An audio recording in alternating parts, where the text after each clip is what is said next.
On va apprendre deux nouveaux mots aujourd'hui. We want to learn two new words today.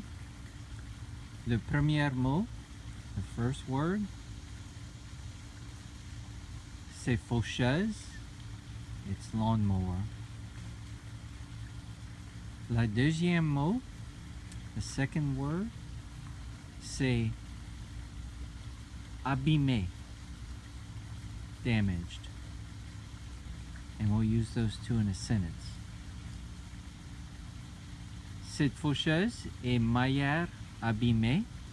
This lawnmower is kind of damaged, kind of used.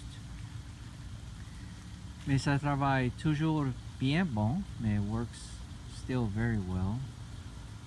Pour faucher les herbes, ou pour couper les herbes, to mow the yard, the grass, or to cut the grass.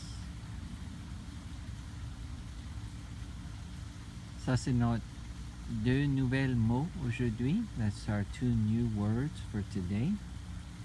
Faucheuse et abîmé. Lawnmower and used or damaged.